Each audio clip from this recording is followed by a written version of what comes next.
उस्मान को दोहराते हैं। हालांकि इस खबर का एक दूसरा पहलू भी है। हमने इस मामले को लेकर दारुल उलूम से जुड़े अशरफ उस्मानी से बात की। उन्होंने हमें बताया कि जिस पोस्ट को वायरल करके दावा किया जा रहा है वो 2009 का है। इसके अलावा सोशल मीडिया पर भी इसको लेकर कई तरह के रिएक्शंस देखने को मिल रहे हैं। आखिरी जरूरी बात ये कि लल्लन टॉप इस पूरे मामले में किसी भी दावे की पुष्टि नहीं करता है। इस खबर को लेकर आपका क्या मानना है? कमेंट। अस्सलाम वालेकुम। देखिए, एक बहुत अहम गुजारिश लेकर मैं आप लोगों के सामने हाजिर हुआ हूँ।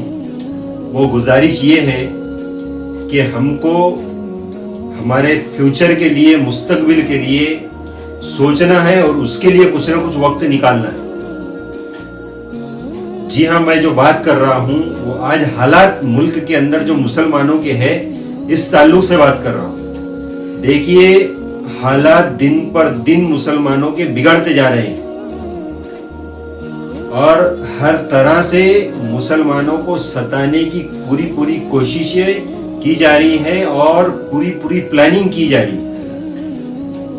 देखिए, 2024 का इलेक्शन जब तक के नहीं हो जाता, जब तक के इसी तरीके से मुसलमानों पर हमले होंगे।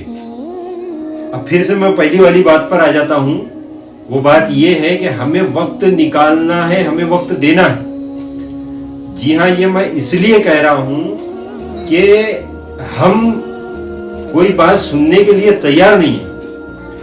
हम हमारी तिजारत बता दे रहे हैं, हम हमारी सर्विस बता दे रहे हैं, हम हमारी पढ़ाई बता दे रहे हैं कि जी साहब हम तो बहुत बिजी है। जी हाँ, मान लिया कि आप बहुत बिजी है, लेकिन आज देखिए कि कितना भी ज्यादा पैसे वाला हो, कितना भी ज्यादा पढ़ा लिखा हो और कितनी भी बड़ी तिजारत वाला हो, अगर उसके ऊपर हाल आ गया तो वो मजबूर और लाचार पड़ा हुआ है। जी हाँ, घरों के घर मुसलमानों के उजाड़ दिए जा रहे हैं। तो बताइए, आपकी ये मसरूफियत, आपकी ये तिजारत और आपकी ये नौकरी और आपकी ये पढ़ाई आपको क्या फायदा दी? इसीलिए मैं कह रहा हूं कि हम वक्त निकालें। इस तरीके के हमले सुबह शाम हम पर हो रहे हैं। आज जो आग हमसे दूर लगी है, कल वो आग हम तक भी पहुंचने वाली है।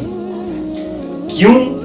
क्योंकि हम हमारे हक के लिए अगर नहीं आवाज उठाएंगे तो वो आग यकीनन हमको भी जला देगी।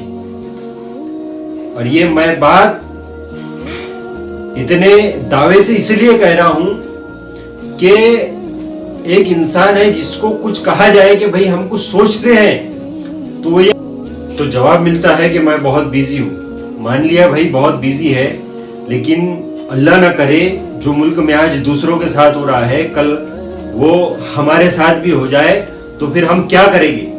हाथ पे हाथ धरे बैठे रहेंगे और हम कुछ नहीं कर पाएंगे। जब फिर हमारे पास वक्त भी होगा लेकिन हमको बर्बाद कर दिया जाएगा। इसलिए ठीक है, हमें बहुत जरूरी है कि हम 5 वक्त की नमाजें पढ़े।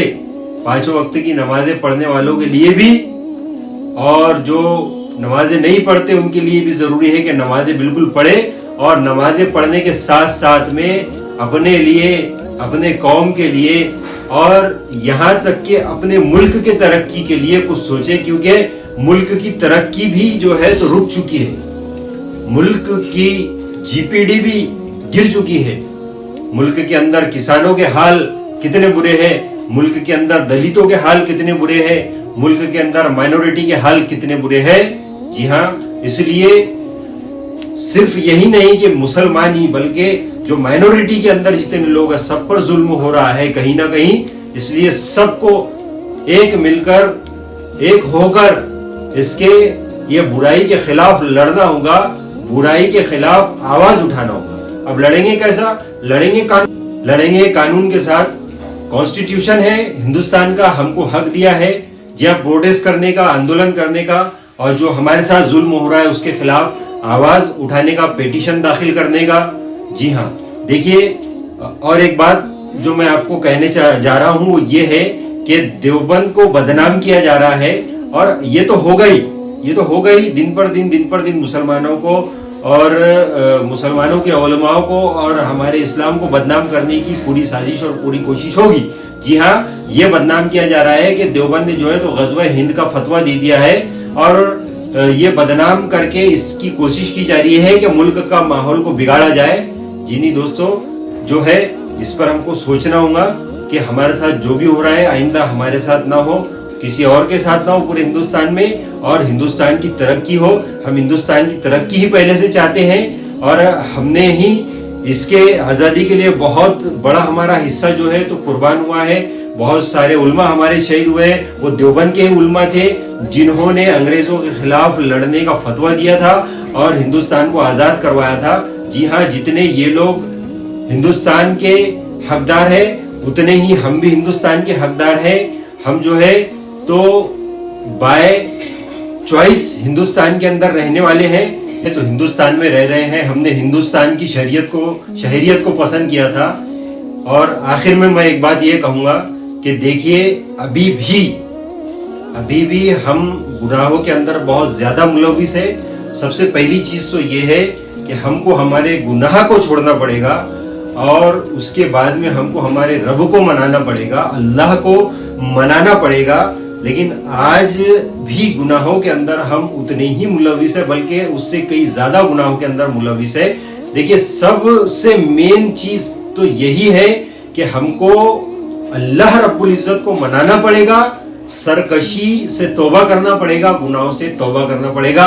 اگر میری یہ بات آپ سب کو پسند آئے تو اس کو زیادہ سے زیادہ شیئر کیجیے. شیئر سے یہ ہوگا کہ مجھے سپورٹ ملے گا, میں جو چیز کرنے کی کوشش کر رہا ہوں اور جو مقصد ہے انشاءاللہ اللہ اس کے اندر کامیاب کرے گے. اس لیے اس ویڈیو کو زیادہ سے زیادہ شیئر کرے اور عمل پیرا ہو, عمل کرنے کے لیے ہم کھڑے ہو اور مضبوط بنے. اتنی بات کہہ کر میں اپنے الفاظ ختم کرتا ہوں. اللہ حافظ.